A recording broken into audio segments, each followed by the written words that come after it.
সেই 18, 19, 20, 21, 22 এই সময়গুলোতে আসলে কি হয়েছিল সেটা এখনো কেউ জানে না।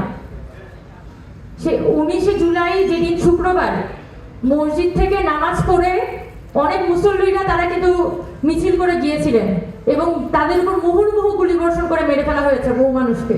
আমরা গত নভেম্বর মাসে যখন রায়ের বাজার বদ্ধভূমিতে যাই, ওখানে গিয়ে আমরা জানতে পারি যে এখানে 127টা গণকবর আছে এবং এগুলো সেই 19-20 জুলাই যখন ইন্টারনেট শাটডাউন চলছিল এই সময়ে এই কবরগুলো নতুন করে খোঁড়া হয়েছে। এবং তো ওই সময়ে আমরা সরকারের কাছে বিনীত অনুরোধ জানাই যে আপনারা একটা ডিএনএ প্রোফাইলিং করেন, যে মানুষগুলোর এখনো পর্যন্ত দেহ পাওয়া যাচ্ছে না, আপনারা তাদের ডিএনএ প্রোফাইলিং করেন। মোহাম্মদপুরে যে আঞ্জুমানে মফিদুলের কাছে এখনো পর্যন্ত একটা দীর্ঘ তালিকা আছে এবং সেই তালিকায় যে মানুষগুলো 18, 19, 20 জুলাই গুম হয়েছিল, হত্যা হয়েছিল, তাদের অনেকের ডকুমেন্ট কিন্তু তাদের কাছে আছে।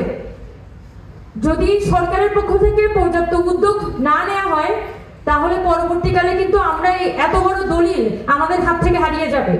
আর এই যে পরিবারগুলো তাদের যে প্রিয় মানুষগুলোকে হারিয়েছে, কারো হাজব্যান্ড হারিয়েছে, কারো সন্তান হারিয়েছে, সেই ফ্যামিলিগুলো কিন্তু সাফার করছে, আমরা সবাই দেখছি। যেসব পরিবার থেকে সদস্যরা হারিয়ে গেছে তাদের কাছ থেকে আপনারা তালিকা নেন, তালিকা নিয়ে এরপর ওই লাশগুলো তাদের পরিবারের কাছে হস্তান্তর করার দায়িত্ব পালন করেন। কিন্তু প্রায় 1 বছর হয়ে গেছে, সরকারের কাছ থেকে এখনো পর্যন্ত কোনো সাড়া কিন্তু আমরা পাইনি। এছাড়া ঢাকা মেডিকেল কলেজে গত আগস্ট মাস থেকে 7টি লাশ সেই ঢাকা মেডিকেল কলেজের মর্গে ছিল। তার মধ্যে শুধুমাত্র একটি লাশ, শহীদ হাসান, যিনি 5 আগস্ট যাত্রাবাড়িতে নিহত হয়েছিলেন, তার লাশ শুধুমাত্র হস্তান্তর করা হয়েছে। বাকি 6টি লাশ এখনো পর্যন্ত ঢাকা মেডিকেলের মর্গে আছে এবং এই লাশগুলোর কোনো প্রকার তদন্ত এবং সেই লাশগুলো এখনো পর্যন্ত পরিবারের কাছে হস্তান্তর করা হয়নি। কিন্তু এগুলো কিন্তু খুব কঠিন কাজ না।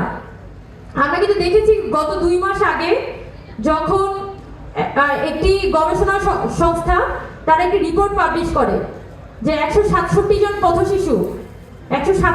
পথশিশু এই আন্দোলনে নিহত হয়েছে এবং এই পথশিশুরা কিন্তু তাদের যে লাশ, আমি ফার্মলি বিশ্বাস করি এবং আমরা সবাই 18, 19, 20 জুলাই যে আন্দোলনগুলো খেয়াল করেছিলাম, তাদের সবারই অবজারভেশন হচ্ছে এই 18 জুলাই, 19 জুলাই এই যে পথশিশুরা, যাদেরকে আমরা টোকাই বলে থাকি, তারা কিন্তু এই মুভমেন্টের সামনের দিকে ছিল এবং তাদের উপর কিন্তু গুলি হয়েছে এবং এই শিশুরা কিন্তু গণহারে মারা গেছে। গুড লাক পেনের সফট অয়েল বেসড ইঙ্ক দেয় নিখুঁত লেখার আত্মবিশ্বাস। Good luck pen. Make your luck.